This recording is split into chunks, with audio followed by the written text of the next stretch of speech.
नमस्कार और जय हिंद। कैसे हैं आप सब? मैं हूं आपकी एजुकेटर शिवांगी और आज के लिए आपकी जो सबसे इम्पोर्टेंट क्लास कॉन्सेप्ट कैप्सूल के थ्रू मैं आपके लिए लेके आई हूं वो रिवर्स पे होने वाली है, जिसमें हम राजस्थान की पर्टिकुलर नदियां कवर करेंगे, उनकी सहायक नदियां यानी ट्रिब्यूटरीज को कवर करेंगे और डिस्ट्रीब्यूटरीज को कवर करेंगे।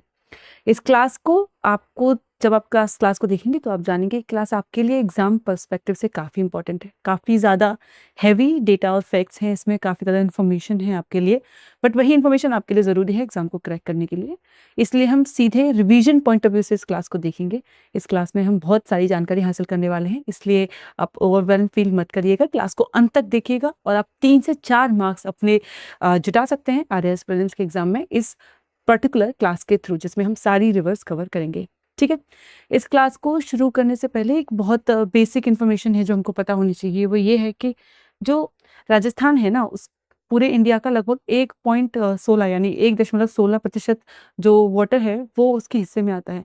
फिर भी पूरे देश की सबसे ज़्यादा इनलैंड जो ड्रेनेज सिस्टम है, जो नदियां हैं, जो वहीं से पैदा होकर कहीं बाहर जाके ख़त्म नहीं होती हैं, बल्कि राजस्थान में ही या तो किसी तालाब में मिल जाती हैं या किसी रेत में गुम हो जाती हैं, मतलब वहीं के वहीं खो जाती हैं।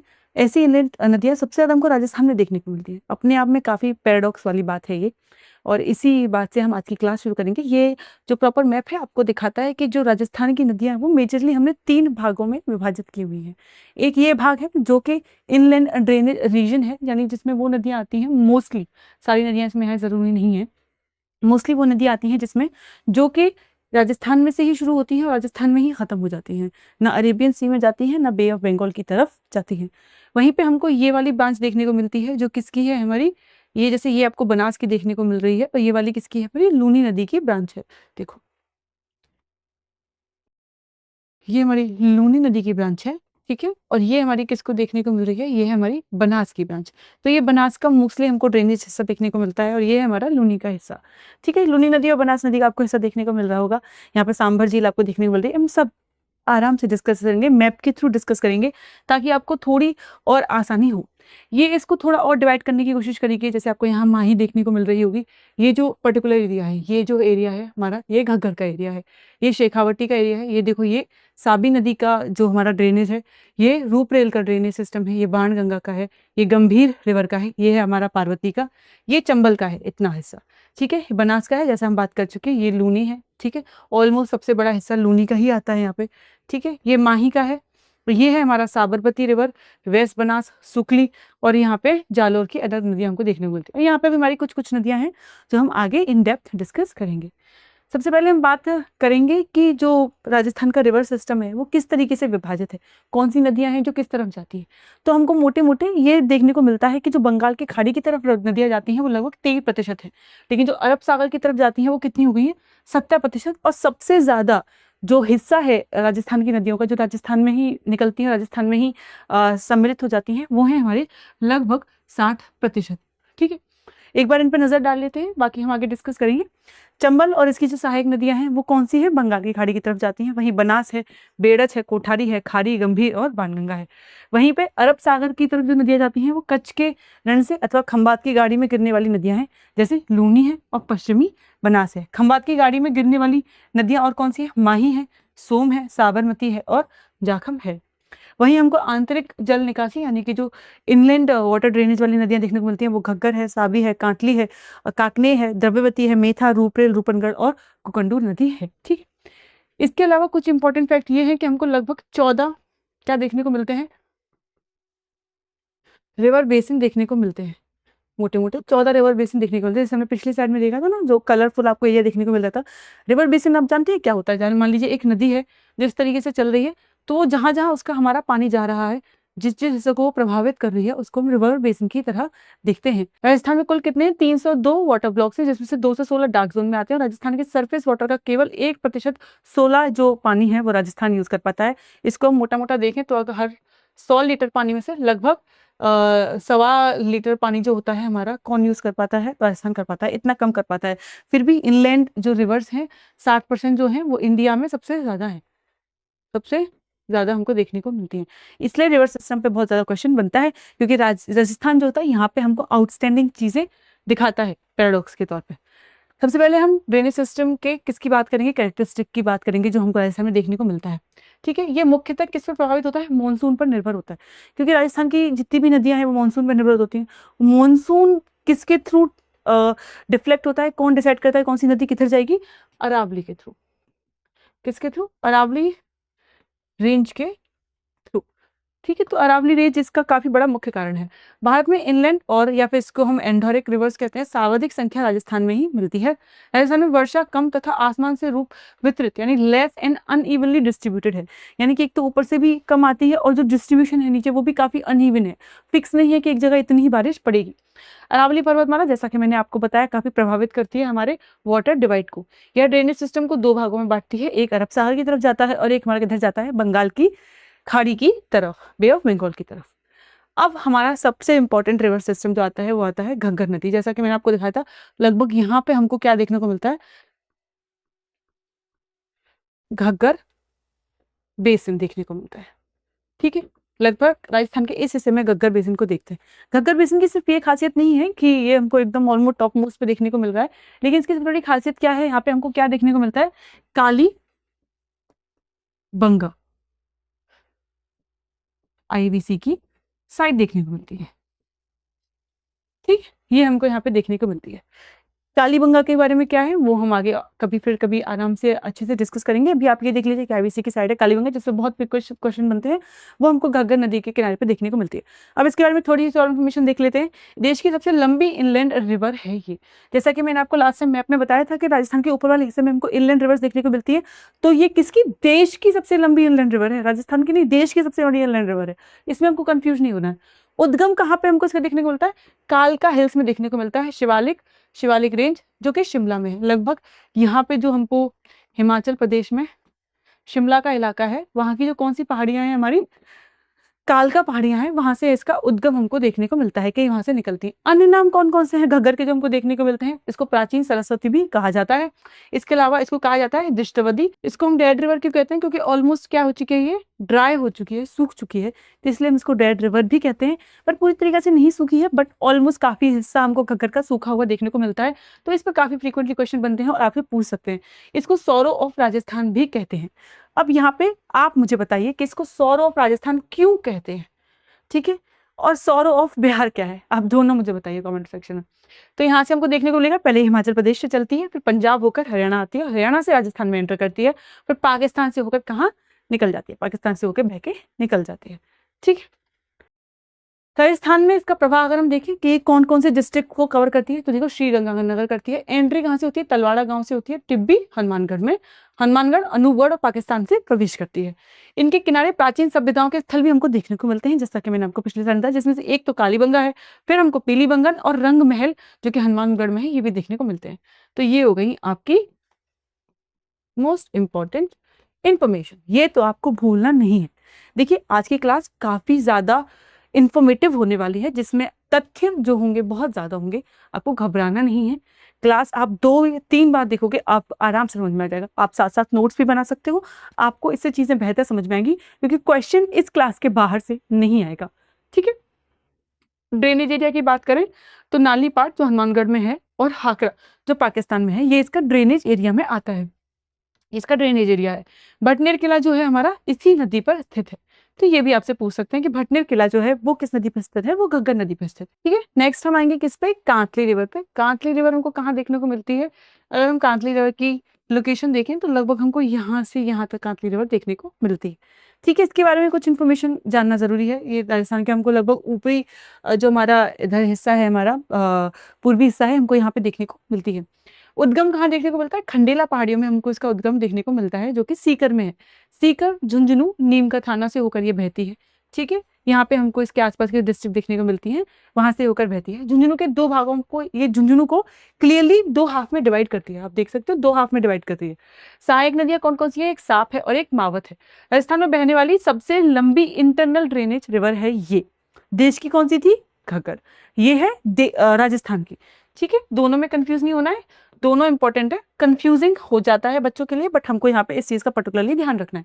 झुंझुनू और चूरू क्षेत्र में इसका ड्रेनेज क्या है, तोरावती या तारावती जिसे हम कहते हैं वो कहलाता है। इसका जो ड्रेनेज का एरिया है उसको हम क्या कहते हैं, तोरावती कहते हैं। कौन कौन सी सभ्यताएं हमको यहाँ देखने को मिलती है? गणेशर हो गया, ठीक है, जो नीम का थाना पे है, जिसको जो कॉपर एज के बारे में हमको इन्फॉर्मेशन देता है, और सुनारी सिविलाइजेशन जो झुंझुनू में है, जो आयरन एज की इन्फॉर्मेशन हमको देती है। अब हम बात करेंगे किसकी? बाणगंगा की बात करेंगे। बाणगंगा हमको लगभग यहाँ देखने को मिलती है, इस साइड में। ये है हमारा बाणगंगा का बेसिन लगभग, ठीक है। बाणगंगा से अगर हम थोड़ा सा ऊपर देखते हैं तो हमको देखो बाणगंगा के जस्ट नीचे हमको यहाँ पे गंभीर रिवर भी देखने को मिलती है इधर। तो इस तरीके से याद करते हैं, नीचे हम देखते हैं गंभीर है, ठीक है, ऊपर क्या है? बाणगंगा है, इसके ऊपर क्या है? हमको यहाँ पे रूपरेल देखने को मिलती है, ठीक है, और रूपरेल को इस तरीके से डिनोट कर देते हैं। और रूपरेल के ऊपर हमको क्या देखने को मिलता है? साबी देखने को मिलती है, ठीक है, ये हमारा हो गया, ठीक है। रूपरेल के हमको साबी देखने को मिलती है। ये 4 रिवर्स हैं, तो ये हमारी हो गई बाणगंगा। बाणगंगा को मैं अलग कलर से कर देती हूँ, थोड़ा आपको अच्छे से समझ में आएगा। इधर हमको बाणगंगा देखने को मिलती है। अब बाणगंगा के बारे में हम इन्फॉर्मेशन देखेंगे जो हमारे एग्जाम पीओबी से हमारे लिए इंपॉर्टेंट है, ठीक है। 2012 में इसे इंटरनल रिवर माना गया, इससे पहले इसे बे ऑफ बंगाल रिवर सिस्टम का हिस्सा माना जाता था। तो ये है आपके लिए वेरी इंपॉर्टेंट, क्योंकि ऐसा हर बार नहीं होता है। It is a very important या बहुत महत्वपूर्ण जानकारी है ये कि एक ये रिवर जो सिस्टम है, अब इसे इंग्लैंड का हिस्सा मानते हैं, जबकि भूतपूर्व किसका हिस्सा रहा है? बे ऑफ बंगाल का जो ड्रेनेज सिस्टम है, ये उसका हिस्सा रहा है। उद्गम इसका बैराट की पहाड़ियों से देखने को मिलता है, जो कि जयपुर और कोटपुतली बहरौठ के हिस्से में आता है। जयपुर से दौसा, दौसा से भरतपुर, फिर कोटपुतली बहरौठ से होकर ये बहती है, भरतपुर के मैदानों में समाप्त हो जाती है, इसलिए इसको इनलैंड कहते हैं, क्योंकि राजस्थान में ही पैदा हो रही है, राजस्थान में ही समाप्त हो जाती है। अन्य नाम इसके हमको क्या देखने को मिलते हैं?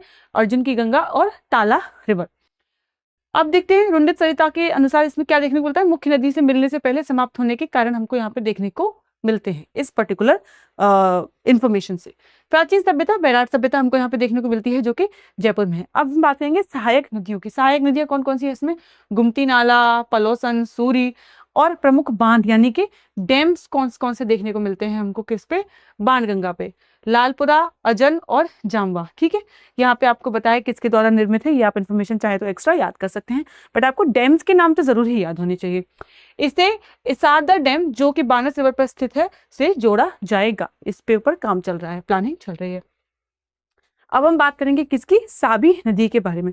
साबी नदी देखिए आपको डैम यहाँ पे देखने को मिल रही है, जैसा कि मैंने आपको बताया था। साबी नदी जो है वो किसके ऊपर देखने को मिलती है? हमको रूपरेल के ऊपर देखने को मिलती है। लगभग ये जो हिस्सा है इसको हम ऐसे ऐसे, थोड़ा बड़ा हो गया है ये, तो इसको छोटा कर सकते हैं, ठीक है। लगभग ये जो हिस्सा है हमको, ये साबी का हमको बेसिन देखने को मिलता है, ठीक है।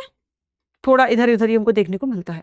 उद्गम सेवा हिल्स, जयपुर, कोटपुतली बहरौठ से है, वही बिल्कुल जो यहाँ इसके नीचे अगर आप आएंगे, इसके नीचे क्या है? हमारा रूपरेल है, इसके ऊपर कौन सा? शेखावटी का रीजन है। रूपरेल के नीचे हमको क्या देखने को मिलता है? बाणगंगा है। बाणगंगा के नीचे कौन को दिखता है? घग्गर देखने को मिलती है। राजस्थान की एकमात्र नदी है जो हरियाणा की ओर बहती है, फिर से इंपॉर्टेंट है, यानी कि इसका इधर इस साइड में जाती है, हरियाणा की तरफ जा रही है ये। प्राचीन सभ्यता यहाँ पे जोधपुरा सिविलाइजेशन जो कि जयपुर में है हमको देखने को मिलती है। तो यानी आप मान लीजिए कि ये पूरी स्लाइड, यानी कि अब तक हमने जितनी इंफॉर्मेशन पढ़ी है, हर पॉइंटर ऐसा है जिससे सवाल बन सकता है आपका, और हर पॉइंटर ऐसा है जिससे सवाल बन चुका है आपका। इन्फॉर्मेशन ज्यादा है बट एग्जाम में आएगी तो इंपॉर्टेंट है, याद करनी पड़ेगी, कोई और ऑप्शन नहीं है हमारे पास, ठीक है। नेक्स्ट कौन सा है हमारा? रूपरेल रिवर है। रूपरेल जैसा कि मैंने आपको बताया, जैसे यहाँ पे अगर साबी है इस हिस्से में, तो ताबी के जस्ट नीचे हमको क्या देखने को मिलता है? रूपरेल देखने को मिलती है,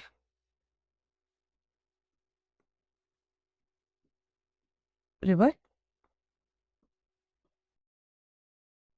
ठीक है। समझ में आ गया आपको? रूपरेल रिवर बेसिन देखने को मिलता है। अब इसके बारे में थोड़ी इन्फॉर्मेशन जो हमको पता होनी चाहिए वो ये है कि उद्गम कहाँ से होता है? उदयनाथ हिल्स, थाना जी अलवर से होता है। अलवर, भरतपुर और डींग के रास्ते होते जाती है। तो ये हमको अलवर, भरतपुर, डींग का हिस्सा देख लीजिएगा, उसी में आती है बेसिन। क्योंकि मैप पे बना रहे हैं, थोड़ा ऊपर नीचे हो सकता है, बट आपको आइडिया लग जाएगा कि किस साइड में है, किसके ऊपर है और किसके नीचे है, ठीक है। अन्य नाम कौन से देखने को होता है? लासवाड़ी और वरहा। सिकरी डैम जो भरतपुर है, जो भरतपुर को देखने को मिलता है, वो इसी नदी पे बना हुआ है, जो भरतपुर का सिकरी डैम है। यह भरतपुर को मोती लेक से जल उपलब्ध कराती है। मोती लेक जो है, जो भरतपुर की लाइफलाइन जिसको कहा जाता है, वो यहाँ पे हमको देखने को मिलती है। और ये जो नदी होती है प्रॉपर इस लेक को जल देती है। ये सूरजगंगा कैनाल लोहरगढ़ फोर्ट के चारों ओर बहती है, और रूपरेल जो रिवर है लोहरगढ़ की, उसको फोर्ट से जोड़ती है। तो हमको क्या दो इन्फॉर्मेशन यहाँ से देखने को मिली? मोती रिवर के बारे में और लोहरगढ़ फोर्ट के बारे में। अब बात करते हैं रूपनगढ़ नदी की। रूपनगढ़ नदी और मैथा की। तो रूपनगढ़ नदी हमको यहाँ कहीं बीच में देखने को मिलती है, ठीक है, रूपनगढ़ रिवर बेसिन। ठीक है, रूपनगढ़ रिवर बेसिन हमको यहाँ के बीच में देखने को मिलता है। सबसे इम्पोर्टेंट बात रूपनगढ़ के बारे में जो हमको देखने को मिलती है वो ये है कि यहाँ पे हमको क्या देखने को मिलता है, यहाँ पे हमको देखने को मिलता है सांभर झील।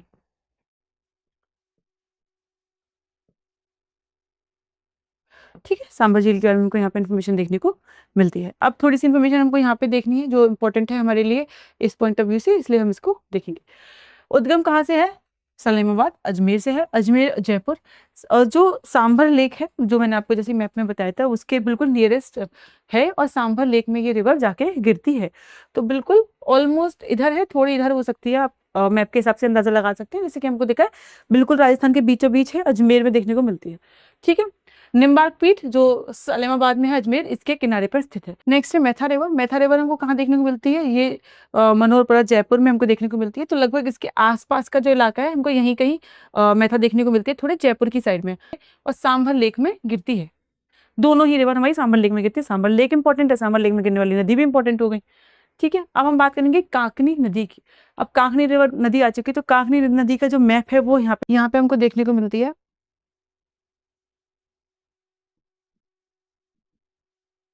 काकनी रिवर, ठीक है, कौन से गांव में देखने को मिलती है? कोटारी गांव, जो कि कहाँ पे है? जैसलमेर में है। ठीक है, आप जैसे लोकेशन से थोड़ा सा पता लगा सकते होंगे। और यहाँ पे हमको क्या देखने को मिलता है?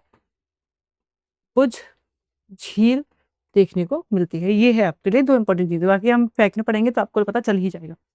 राजस्थान की सबसे छोटी इंटरनल ड्रेनेज रिवर है, जैसा कि हमने देखा कि सबसे छोटी है, कितनी किलोमीटर की है? 17 किलोमीटर की है। तो अब देख ही पा रहे होंगे कि ज्यादा बड़ी हमने बनाई नहीं है, क्योंकि बहुत छोटी सी रिवर, सिर्फ 17 किलोमीटर का स्ट्रेच है इसका।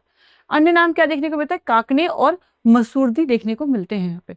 उद्गम पोट्री विलेज जो जैसलमेर में है, हमको वहां से देखने को मिलता है। पोट्री विलेज जैसलमेर में है।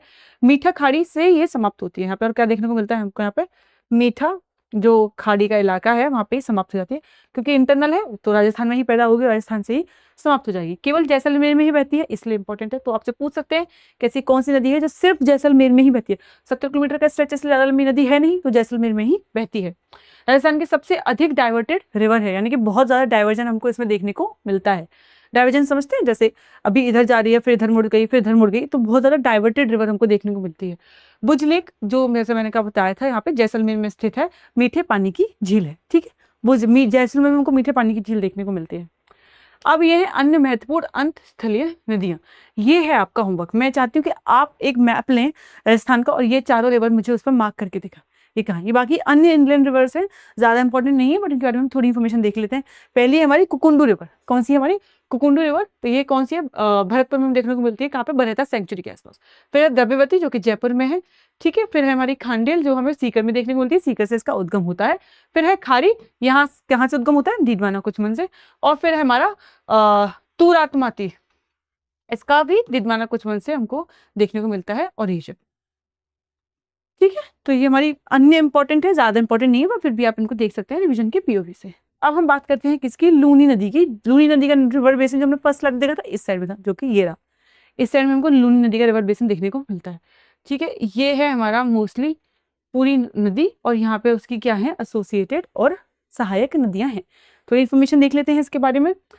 अन्य नाम जो हमको देखने को मिलते हैं लूनी नदी के, वो कौन कौन से हैं? सागरमती, अजमेर में सरस्वती, और लावानमती, गंगा और मारवाड़ भी इसको कहा जाता है। ये है आपके लिए सबसे इम्पोर्टेंट, ये भी इंपॉर्टेंट है, पूछ सकते हैं। सरस्वती तो आपको पता ही होगा, ये आपके लिए इंपॉर्टेंट है, वो गंगा ऑफ मारवाड़ कहा जाता है। हाफ स्वीट और हाफ सॉल्टी रिवर है।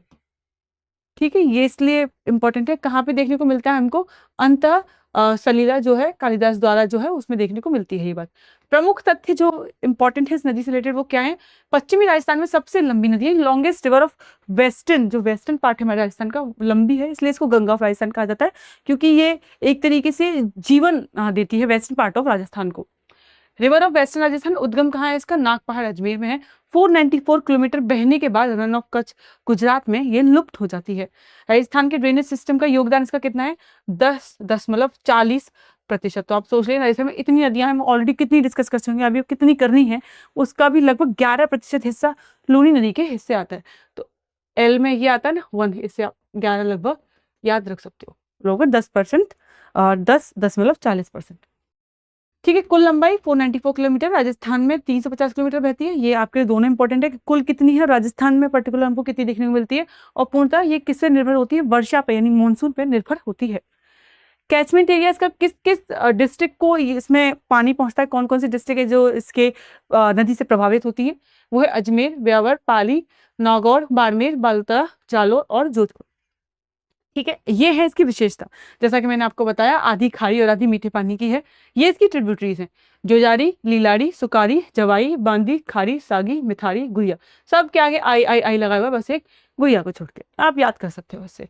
बेसिन, इसको क्या बोलते हैं, गोडवाड़ रीजन। ठीक है, इसके बेसिन का ये नाम है। जालौर और संचौर में लूनी के ड्रेनेज सिस्टम को रेल और नादा कहा जाता है। प्राचीन सभ्यता में इसको क्या कहा था, तिलवाड़ा कहा जाता था। तिलवाड़ा में मलिनाथ कैटल फेयर आयोजित होता है, तो इसको आप लूनी नदी से एसोसिएट करके याद कर सकते हैं। अब है आपकी जोजारी नदी। ठीक है, लास्ट में आपने देखा होगा मैप, लूनी नदी का जो मैप है उसमें आपको इन दोनों के दिए हुए हैं। इसको हम पढ़ लेते हैं। इसका उद्गम कहाँ से है, नागौर से देखने को मिलता है, और ये लूनी में मिल जाती है। कैचमेंट कहाँ पे है, नागौर, जोधपुर में देखने को मिलता है। लूनी की एकमात्र ट्रिब्यूटरी है जो अरावली से उद्गम नहीं लेती, यानी कि ये इकलौती ऐसी ट्रिब्यूटरी जो अरावली से नहीं निकलती है, इसलिए हम पर्टिकुलरली इसको पढ़ रहे हैं क्योंकि ये इंपॉर्टेंट हो जाती है। लूनी की एकमात्र राइट बैंक ट्रिब्यूटरी, राइट में बहने वाली एकमात्र हमें लूनी की ट्रिब्यूटरी देखने को मिलती है। एक बार मैप पे भी देख लेते हैं इसको। ठीक है, जैसे ये दिख रहे हैं आप, राइट साइड से सिर्फ हमको यही देखने को मिल रही है।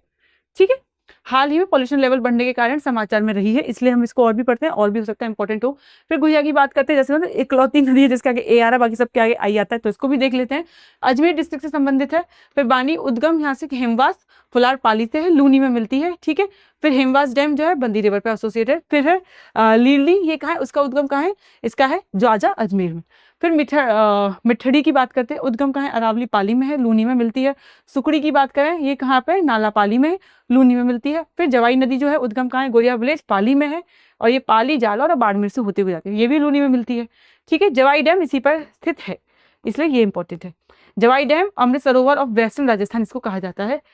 ये आपसे पूछ सकते हैं कि किस डैम को अमृत सरोवर कहा जाता है राजस्थान का, तो जवाई डैम को कहा जाता है। खारी नदी है और ये सागी नदी है, इस दोनों के बारे में भी इंफॉर्मेशन देख सकते हैं। अब लूनी नदी में बनने वाले प्रमुख डैम आपके सामने है, क्योंकि नदियों की बात कर रहे हैं तो उन पर डैम के बारे में पढ़ना इंपॉर्टेंट है, ताकि हम साथ में एसोसिएट करके उनको पढ़ सकें। मुझे पता है बहुत सारा फैक्ट है, इन्फॉर्मेशन है, आपको हो सकता है लग रहा होगा कैसे याद होगा, बट आपको सब कुछ याद हो जाएगा। बस आपको मैप लेके बैठना है, साथ में पेन लेके बैठना है, साथ में नदी को ड्रॉ करना है, और जो डिस्ट्रिक्ट्स हैं उनको देखते हुए चलना है कि किस हिस्से में आ रही है, लगभग कितनी बड़ी है, आपको एक ऑन एन एवरेज आइडिया लग जाएगा रिवर सिस्टम के बारे में। लूनी नदी पर प्रमुख बांध जो इंपॉर्टेंट डैम्स हैं हम देख लेते हैं। पहला है हमारा बंकली डैम, फिर जवाई डैम, फिर जसवंत सागर और हेमवास डैम। ये 4 डैम हैं जो हमको लूनी नदी पे देखने को मिलते हैं। इनके बारे में कुछ इन्फॉर्मेशन है जिनको आप देख सकते हैं। अब बात करते हैं वेस्ट बनास की। अब बनास हमको पता है बनास इस हिस्से में आता है, तो फिर ये वेस्ट बनास इसको कहा जाता है। तो वेस्ट बनास हम किसको क्यों कहते हैं, क्योंकि लगभग ये हमको इस हिस्से में देखने को मिलता है, इसको कहते हैं हम वेस्ट बनास, यानी कि पश्चिमी बनास इसको हम कहते हैं। उद्गम कहाँ पे इसका, सिरोही में देखने को मिलता है। कुल लंबाई 226 किलोमीटर। कॉन्फ्रेंस सोर्स में लिटिल कल्च ऑफ गुजरात से इसको दिया गया है। ठीक है, वेस्ट बनास का कैचमेंट एरिया जो है वो सिर्फ सिरोही में है। ट्रिब्यूटरीज कौन सी है, कुकरी और सुकी इसकी ट्रिब्यूटरी। इसके किनारे पे कौन कौन स्थित है, ये 2 शहर हैं जो स्थित है। डैम्स ये 2 हमको इसके किनारे पे देखने को मिलते हैं। ठीक है, ये इसलिए इंपॉर्टेंट हो जाती है। यहाँ पे आपको इसमें गलती नहीं करनी है। जैसे बनास जो होता है उसके जस्ट नीचे हमको क्या देखने को मिलती है, साबरमती नदी देखने को मिलती है। ठीक है, तो आप इसको इस तरीके से याद रखिए, साबरमती के जस्ट ऊपर हमको क्या देखने को मिलती है, बनास देखने को मिलती है। ठीक है, इसके जस्ट ऊपर क्या देखने को मिलती है, सिकल देखने को मिलती है, इस एरिया में। ठीक है, चलिए आगे बढ़ते हैं। अब बात करते हैं माही रिवर के बारे में, और माही के यहाँ पे अन्य नाम दिए हुए हैं और इन्फॉर्मेशन दी हुई है माही के बारे में। उद्गम कहाँ से देखने को मिलता है, अमेरू हिल्स जो विंध्याचल रेंज है वहां से हमको इसकी उद्गम देखने को मिलता है, विंध्याचल रेंज से। राजस्थान में कहाँ से प्रवेश लेती है, बांसवाड़े से प्रवेश लेती है। Discharge point gulf of Khambhat Gujarat से है। कुल लंबाई 576 किलोमीटर। राजस्थान में कितनी है, 171 किलोमीटर है। ठीक, कैचमेंट एरिया इन जो डिस्ट्रिक्ट हैं इनमें है। ट्रिब्यूटरीज है आपके लिए इंपॉर्टेंट माही रिवर की, कौन कौन सी है, ईरू, अनास, चाप, मोरन, सोम और जाखम। ये है इंपॉर्टेंट ट्रिब्यूटरीज किसकी, हमारी माही रिवर की। ये है अन्य नाम माही के जो इंपॉर्टेंट है, बहुत ज्यादा इंपॉर्टेंट है। जैसे लूनी के इंपॉर्टेंट थे, बनास के इंपॉर्टेंट है और माही के इंपॉर्टेंट है। काफी बड़ी नदियां, इनके नामों के साथ आप समझौता नहीं कर सकते, ये तो आपको याद रखना ही पड़ेगा। Ganga of tribes, lifeline of tribes, Kanthal की गंगा, वागड़ की गंगा। देखो राजस्थान की जिस एक थी हमारी उसकी गंगा, उसको कहा गया था, और ये किस किस की गंगा है, लाइफ लाइन और ट्राइफ, कांठल की गंगा है, बागड़ की गंगा है। कंफ्यूज दोनों में नहीं होना है, दोनों बहुत डिफरेंट है।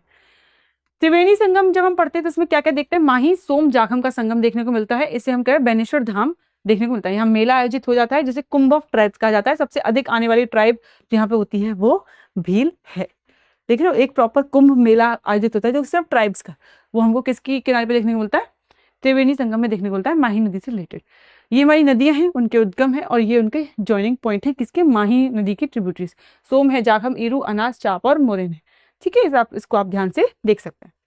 आगे बढ़ते हैं। सबसे इंपॉर्टेंट फैक्ट जो माही के बारे में जो हमको पता होना चाहिए, माही की एकमात्र नदी है जो ट्रॉपिक कैंसर को 2 बार काटती है। आपको पता होगा, ये तो यूपीएससी लेवल का क्वेश्चन है, कई बार पूछा जा चुका है। और राजस्थान में ऐसी नदी मिलती है, तो उस नदी के बारे में हमको और इन्फॉर्मेशन पता होनी चाहिए। ठीक है, क्योंकि वो बेसिक इन्फॉर्मेशन तो सबको पता है। राजस्थान की एकमात्र नदी है जो दक्षिण में प्रवेश करके पश्चिम की ओर बहती है। ठीक है, सुजलाम सुफलाम जो प्रोजेक्ट है वो इसी पे चल रहा है, माही के क्लीनिंग प्रोजेक्ट चल रहा है। बीआईसी यानी बाबा एटॉमिक रिसर्च सेंटर द्वारा इसको एम्पावर्ड किया जा रहा है। ठीक है, सुजलाम सुफलाम आपसे पूछ सकते हैं क्या है, क्लीनिंग प्रोजेक्ट है किसके ऊपर, माही रिवर को साफ करने के लिए। ये डैम्स है, माही बजाज हो गया, कागड़ी हो गया, कादना हो गया, जाखम हो गया, सोम कादगार और सोम कमला हो गया। ठीक है, ये सीता माता सेंचुरी है प्रतापगढ़ की जो हमको जाखम डैम पे देखने को मिलती है। अब है साबरमती के बारे में। जैसा कि मैंने बताया था, माही साबरमती हमको यहाँ देखने को मिलती है। ठीक है, वेस्ट बनास के नीचे हमको साबरमती देखने को मिलती है। ये साबरमती का बेसिन है, लगभग इतना बड़ा है। वेस्ट बनास का से थोड़ा छोटा होता है। उद्गम कहाँ होता है, परदाना हिल्स उदयपुर में देखने को मिलता है। गल्फ ऑफ खंबात गुजरात में जाके क्या हो जाती है, जल इसको मिलता है। कुल लंबाई ये राजस्थान की लंबाई 45 किलोमीटर ही है। तब देखो कुल लंबाई कितनी ज्यादा राजस्थान में, लेकिन कितनी कम लंबाई देखने को मिलती है। राजस्थान में कैचमेंट एरिया कहाँ है, मेजरली उदयपुर में है।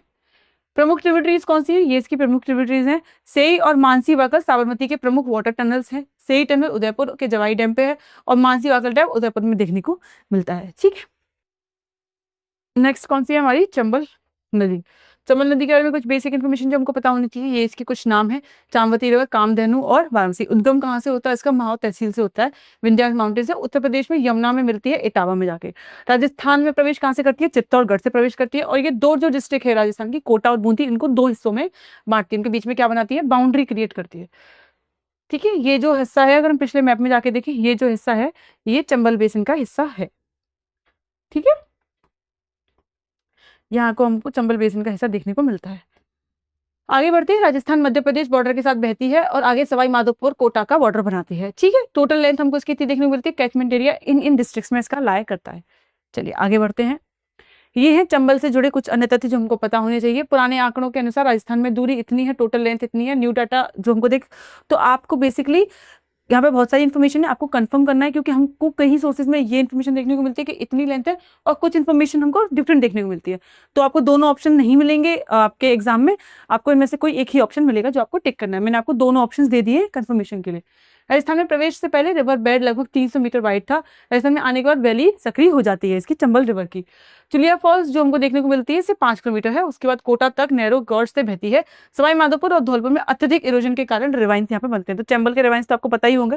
रिवाइंस क्या होते हैं, वो जो आपको इस तरीके से देखने होंगे, आपने पहाड़ों के ऊपर देखे होंगे ना, गड्ढे से पड़ जाते हैं, उनको हम रिवाइंस कहते हैं। रिवाइंस की फुल डेफिनेशन क्या होती है ज्योग्राफिकल, जब हम सारे ज्योग्राफी के कॉन्सेप्ट डिस्कस करेंगे तो उसमें बहुत अच्छे से डिटेल डिस्कस करेंगे। अब बात करते हैं गालगोन फोर्ट की। काली सिंध और आहू से संगम किनारे शामिला में हमको देखने को मिलता है। ठीक है, चुलिया वाटरफॉल्स के बारे में आप देख सकते हो, ये भी हमको देखने को मिलता है। और यहाँ पे हैंगिंग ब्रिज भी हमको देखने को मिलता है। ये ट्रिब्यूटरीज है चंबल की जो आपको पता नहीं चाहिए। सबसे इंपॉर्टेंट है बनास, लॉन्गेस्ट ट्रिब्यूटरी है चंबल की। ठीक है, काली सिंध है, ये क्या है, लॉन्गेस्ट राइट बैंक ट्रिब्यूटरी है चंबल की। तो ये दोनों मोस्ट इंपॉर्टेंट है, बाकी सब भी एक बार आप देख सकते हैं। ये क्या है, चंबल की दाहिनी तट की सहायक नदियां हैं। ये चंबल की बाईं तट की सहायक नदियां और चंबल की अन्य सहायक नदियां, क्योंकि चंबल काफी बड़ी रिवर है तो ये इंपॉर्टेंट है। ये काली सिंध है। ठीक है, काली सिंध के बारे में इंफॉर्मेशन है। ये उद्गम कहाँ से होता है, बागली विलेज से होता है, देवास मध्य प्रदेश से, झालावाड़, बाड़ा, कोटा होते हुए आती है। तो आप इस पूरे पेज का स्क्रीनशॉट भी ले सकते हो। बाकी आपको पीडीएफ भी, आप कॉमेंट करो पीडीएफ, आपको इसकी पीडीएफ भी मिल जाएगी। ठीक है, सारी इंपॉर्टेंट रिवर्स है, इनके बारे में आपको पता होना चाहिए।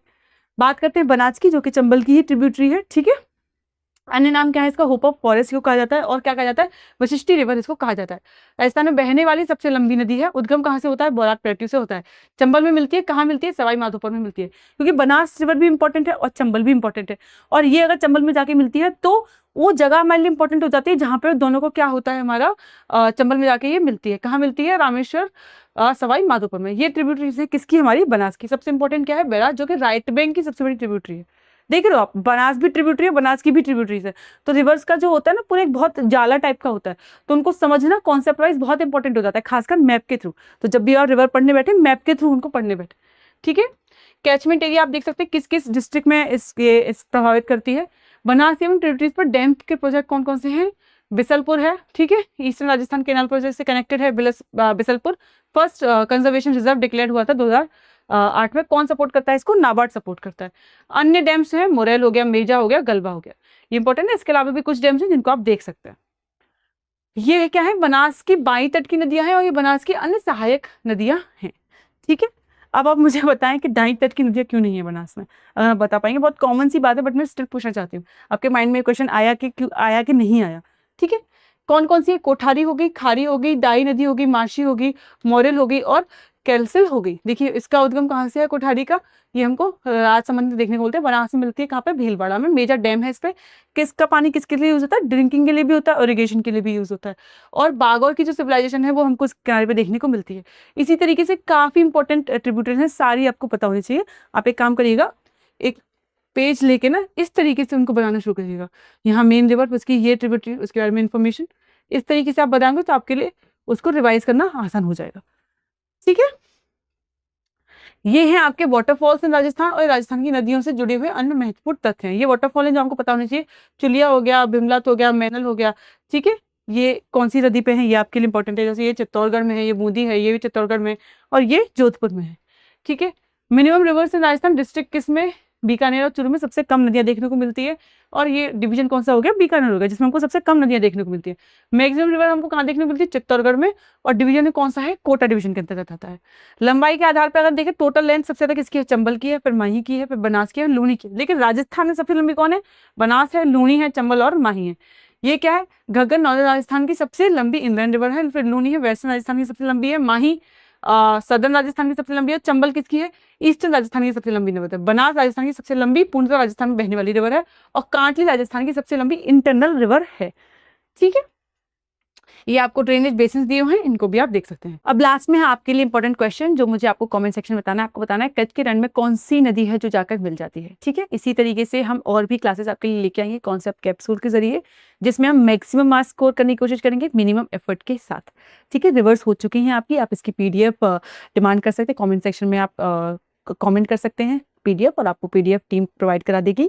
इसके साथ हम नेक्स्ट टाइम फिर से एक इंपॉर्टेंट टॉपिक लेके आएंगे। आप जुड़े रहिए दृष्टि आदि के साथ, और अपनी तैयारी को मजबूत और अच्छी करिए। धन्यवाद। अब एग्जाम की तैयारी को और बेहतर करने के लिए हमारे चैनल को लाइक, शेयर और सब्सक्राइब करना ना भूलें।